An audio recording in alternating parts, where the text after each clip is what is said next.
नमस्कार दोस्तों, आप सबका स्वागत है आपके अपने चैनल गवर्नमेंट एग्जाम स्टडी में। दोस्तों आज मैं इस वीडियो को लेकर आई हूँ आप सभी के लिए। कुछ बातें आपसे शेयर करनी थी।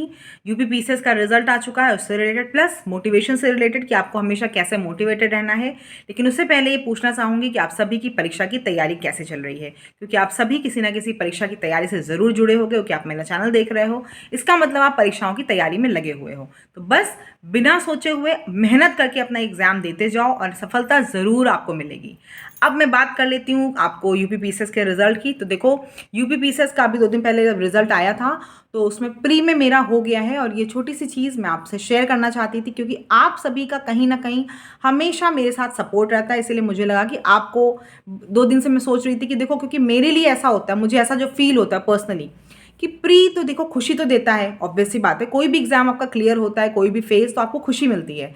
लेकिन वही है, एग्जाम देने जाओ, फिर उसका आप डीवी के बाद वापस आ जाओ, तो फिर आप लगता है कि उसी के बराबर आ गए जिसका नहीं भी निकला था। यही चीज़ पीसीएस वगैरह में भी है। मेंस होता है, इंटरव्यू होता है, उसका फाइनल सिलेक्शन अगर हो जाता है तो वाकई बहुत बड़ी चीज़ होती है। अगर थोड़ा भी किसी जगह से वापस आना पड़ता है तो वो कहीं ना कहीं एक वही चीज़ होती है कि फिर उतना ही एफर्ट आपको करना पड़ेगा, क्योंकि आपको भी ये पता है इस समय पैटर्न लगातार हर पेपर का, किसी पेपर की बात कर लूँ मैं, ऐसा नहीं कि यूपी पीसीएस की खाली बात कर रही हूँ या यूपीएससी की कर रही हूँ। छोटे छोटे एग्जाम में आप देख रहे हो पेपर का लेवल, सिलेबस सब अलग अलग होता जा रहा है, एकदम चेंज होता जाता है हर बार पैटर्न। तो आप ये नहीं कर सकते कि अच्छा लास्ट ईयर मेरा निकल गया था तो इसका मतलब मुझे थोड़ा सा बाकी लोगों से फ़ायदा है। कोई फ़ायदा नहीं कह सकते हो आप, क्योंकि पेपर हर बार एकदम नया आता है। मैं खुद इतने साल से तैयारी कर रही हूँ, पेपर हर बार देती हूँ। कभी करंट बहुत ज़्यादा पूछ ली आती है, कभी करंट कम रहती है, कभी स्टैटिक में कुछ अजीब सा क्वेश्चन आता है। लेकिन हाँ, मैं एक चीज़ हमेशा कहूँगी आपसे, वो यही दोस्तों, अपना हमेशा 100% देकर जाओ। किसी भी एग्ज़ाम में जाओ, इस चीज़ को एकदम ध्यान रख लो, 100% अपना देकर जाओ। किसी भी एग्ज़ाम में जब बैठो तो ये नहीं कि पेपर को देखते ही आपको ये लगे अरे यार ये वाला टॉपिक तो मैंने उस बुक से अच्छे से नहीं पढ़ा, थोड़ा और उसको पढ़ लेते तो पक्का ये हो जाता। ये कभी मन में नहीं आना चाहिए। हाँ, पेपर देखो अगर टफ आएगा, क्यों, सीरियस एस्पिरेंट अगर आप हो तो वो सभी के लिए सेम लेवल का टफ होगा। ऐसा नहीं कि आपको अकेले को टफ लगे और बाकी लोगों को आसान लगे, फिर सबको वैसा ही लगे, क्योंकि देखो सब स्टैंडर्ड बुक ही फॉलो करते हैं, सब वैसा ही पैटर्न देख के जाते हैं, सब जैसे आप पढ़ते हो वैसे सब पढ़ते हैं, तो किसी का कुछ अलग नहीं होता है। आपको जो अपना काम करना है, देखो रिजल्ट किसी के हाथ में नहीं, ना मेरे ना आपके। पीसेस की भी अगर बात करें तो पेपर आपने किसी ने अगर दिया होगा, आप लोगों ने में से तो देखा होगा पेपर कैसा आया था, करंट जो आई थी वो कैसी आई थी। हाँ, लेकिन मैं ये बोलूँ कि मैंने करंट से ही शायद थोड़ा मतलब मुझे बेनिफिट मिला, मैंने करंट पे काफ़ी फोकस किया था इस बार। तो करंट कैसी आई थी वो भी आपने देखी होगी। मतलब मैंने, जैसे होता है ना कि इंपॉर्टेंट के अलावा जो अनइम्पॉर्टेंट चीज़ें भी थी मैंने वो भी पढ़ी थी। मतलब मैंने करंट काफ़ी पढ़ी थी, और करंट की ही वजह से मुझे लगता है कहीं ना कहीं मुझे थोड़ा बेनिफिट मिला है। स्टैटिक वगैरह देखो, जैसे जैसे जो चीज़ें आई थी, कुछ चीज़ें तो ऐसी आई थी वो सभी को पता है, सब लोग किए होंगे अच्छे से। कुछ चीज़ें ऐसी आई थी जो सभी को लग रहा था कि अरे क्या पूछ। लेकिन ये देखो, कहना चाहती हूँ आपसे कि जब एग्जाम में आप जाओगे और पेपर अगर अजीब आएगा तो सबके लिए वैसा ही रहेगा, पेपर आसान आएगा तो सबके लिए वैसा ही होगा। बस आपको क्या करना है, जो भी एग्जाम की तैयारी कर रहे हो उसका 100% दो, क्योंकि आप जो काम कर सकते हो वो यही है कि अपनी मेहनत कर सकते हो, अपनी लगन के साथ अपनी चीज़ें कर सकते हो।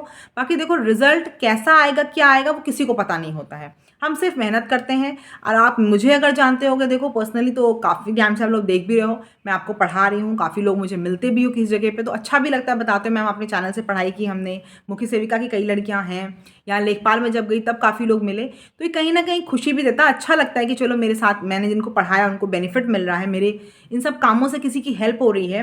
और आप लोगों की वजह से ही मुझे मोटिवेशन मिलता है, क्योंकि मैं जब पढ़ाती हूँ तो ऐसे ऐसे बच्चों के थ्रू आती हूँ जिनको मैं देखती हूँ कि वो कैसे कैसे तकलीफ़ों से गुजर के पढ़ाई कर रहे हैं, मेहनत कर रहे हैं, तो मुझे भी एक मोटिवेशन मिलता है कि मेरे पास तो चलो काम है। हालांकि भाई शादीशुदा हूँ, बच्चा है, हस्बैंड है, घर के काम और होते हैं, आपको पता ही होगा। उन सब की वजह से मैं सोचती हूँ कि मैं ये नहीं कर सकती, बहाना नहीं बना सकती कि मुझे पढ़ाई कम करनी है, क्योंकि एक जो मैं उन बच्चों को देखती हूँ कि जिनके पास बहुत चीज़ों की प्रॉब्लम है फिर भी वो पढ़ाई कर रहे हैं, फिर भी वो इतनी मेहनत कर रहे हैं कि नहीं मुझे सिलेक्शन लेना है, मुझे अपने घर में ये करना है। तो मैं भी जब मुझे पढ़ा सकती हूँ, मुझे मेरे पास भी चीज़ें हैं, नॉलेज है, सब चीज़ें हैं, तो मैं भी कैसे भी करके देखो मैनेज कर सकती हूँ। अब बहुत से लोग क्योंकि पूछ रहे थे कि मैम कैसे मैनेज करते हो, देखो तो मैनेज में आप, मैं बार बार कहती हूँ, देखो बच्चा अगर आपका होगा या आपके पास जो जिम्मेदारियाँ, ऐसे मैं जॉब भी करती हूँ, तो जो जिम्मेदारियाँ आपके पास है उनको तो आपको करना ही है, उनको तो आप साइड नहीं कर सकते हो। आप क्या कर सकते हो, अपनी चीज़ों पर थोड़ा सा कॉम्प्रोमाइज़, क्योंकि एग्जाम की जो प्रिपरेशन होती है वो आपकी 6 महीने से लेकर साल तक की होती है। अब आप उससे ज़्यादा टाइम अगर दे रहे हो, इसका मतलब आप कहीं ना कहीं थोड़ा सा अपनी चीज़ों में थोड़ी सी लापरवाही बरत रहे हो। जैसे आपको ये हमेशा मैं कह चुकी हूँ, ये आपको हमेशा फाइंड करना है कि आपकी किस चीज़ में वीक, कौन सी चीज़ आपकी वीक है और कौन सी चीज़ आपकी स्ट्रांग है। ये आपको खुद को जज करना है, खुद को पहचानना है। ये कोई दूसरा इंसान आपको नहीं बता सकता है। बाकी रही बात, जैसे मेरे साथ मैंने आपको बातें बताई कि भाई खाना तो बनाना ही पड़ेगा। अब आपको पता है बच्चा या हम लोग भूखे तो रहेंगे नहीं, खाना बनेगा ही बनेगा घर में। बच्चे की जो चीज़ें हैं उसको सबको स्कूल छोड़ना, उसको लाना, उसके काम करना, वो आप करोगे ही करोगे, वो भी नहीं छोड़ सकते हो। तो आप क्या कर सकते हो, अपनी चीज़ों में डिले कर सकते हो। जैसे अपना जो आपका डेली रूटीन है उसको थोड़ा जल्दी जल्दी करने की कोशिश करो। अपना जो सोने वोने का पैटर्न है कि आप बहुत देर तक नहीं सो रहे हो, अगर सब लोग घर में ऐसे बहुत, आपको पता है सबके पास टाइम होता है, लोग रील्स देखना चाहते हो, आप वो सब बिल्कुल मत करो। वही सब आपका टाइम बचाएगा एट द एंड।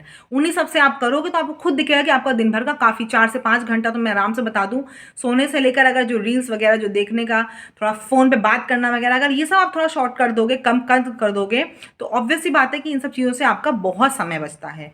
तो ये सब करने की कोशिश करो। बाकी देखो, मैं भी आपके सपोर्ट में हूँ और आप भी मुझे सपोर्ट करो, बेस्ट विशेज़ दो, क्योंकि मैं भी ये चाहती हूँ कि देखो प्री है तो प्री के बाद फाइनल ही हो जाए, क्योंकि इसके पहले भी मेरा 1-2 बार प्री हुआ, मेंस हुआ और वापस फिर सिलेक्शन नहीं हुआ है। तो मैं भी ये चाहती हूँ कि आप सब मुझे सपोर्ट करो, बेस्ट विशेज़ दो कि अब सिलेक्शन हो जाए, फाइनल हो जाए, फिर आप भी बता सको कि हाँ मैं मैम से पढ़ती थी, और मैं भी बता सकूँ कि हाँ ये सब मेरे स्टूडेंट हैं जो मुझे हमेशा मुझे सपोर्ट करते हैं और मेरे साथ ही हैं। तो चलिए फिर आप सब भी मेरी पढ़ाई की मेरे जुड़ जाइए। कोई क्वेरी हो कुछ है तो आप कमेंट सेक्शन में पूछ सकते हो। बाकी मैं देखो सिर्फ वीडियो इसीलिए बताई हूँ कि मोटिवेटेड रहो, पढ़ाई करो, पढ़ाई करते रहोगे सफलता ज़रूर मिलेगी। ठीक है, चलो बाकी आगे क्या होता है ये तो किसी को नहीं पता है, लेकिन ये छोटी सी चीज़ थी, मुझे लगा आपके साथ शेयर करना ज़रूरी है, क्योंकि काफ़ी टाइम से वीडियो भी नहीं बना पा रही। उसका भी यही सब रीज़न था कि मतलब मैनेज, पढ़ाई कर लो, चीज़ें मैनेज कर लो, इन सब वजह से थोड़ा वीडियो भी कम हो पा रही थी रेगुलर आपकी। तो अभी मैं यही कहूँगी कि आपको कोई क्वेरी है तो कमेंट सेक्शन में बता दो, मैं रिप्लाई कमेंट सेक्शन का तो कर ही देती हूँ। बाकी कुछ और हो तो आप पूछ सकते हो, लेकिन अपनी पढ़ाई करते रहो अपने अच्छे हिसाब से और अपना 100% देने की पूरी कोशिश करो। 100% दोगे तो मैं ये नहीं कह रही तुरंत रिजल्ट मिल जाएगा, लेकिन आपको रिजल्ट ज़रूर मिलेगा। मोटिवेटेड रहना है, गिव अप नहीं करना है। आप लोग गिव अप बहुत जल्दी कर देते हैं, क्योंकि आपको पता है कि सिनेरियो कैसा चल रहा है, बहुत ज़्यादा कॉम्पिटिशन है, हर किसी के लिए बहुत कॉम्पिटिशन है। तो जब तक आपका रिजल्ट आपको ना मिल जाए, आपका फाइनल वो जो चीज़ चाहते हो वो ना मिल जाए, तब तक अपनी मेहनत पे कायम रहो, मेहनत करते रहो, सिलेक्शन ज़रूर होगा। ठीक है, चलो। और बाकी देखो हर किसी को किसी ना किसी भगवान पे, किसी ना किसी उस पर फेथ होता है, तो मैं ये बोलूँगी उन पे भी ज़रूर फेथ रखो। वो हर चीज़ जो करेंगे वो आपके अच्छे के लिए ही करेंगे। मेरा भी कहीं ना कहीं महाकाल जी से बहुत जुड़ाव है, मैं भी हर काम के पहले उन्हीं का नाम लेती हूँ, उन्हीं से हर चीज़, मतलब मुझे लगता है कि बस जो कराएंगे महाकाल अच्छे के लिए ही कराएंगे।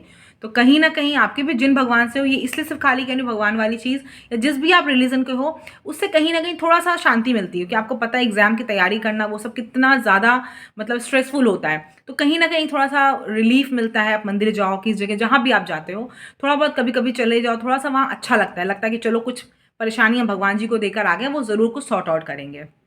तो पढ़ाई करते रहो। देखो बाकी और कुछ में ज़्यादा मोटिवेशन की ज़रूरत है नहीं, क्योंकि आपको ही पता है कि नौकरी कितनी ज़रूरी है। तो नौकरी जब इतनी ज़रूरी है तो उसके लिए अच्छे से पढ़ाई करते रहो। ठीक है, और कोई क्वेरी हो तो कमेंट सेक्शन में पूछना। बाकी थैंक यू आप सभी को आपके सपोर्ट के लिए।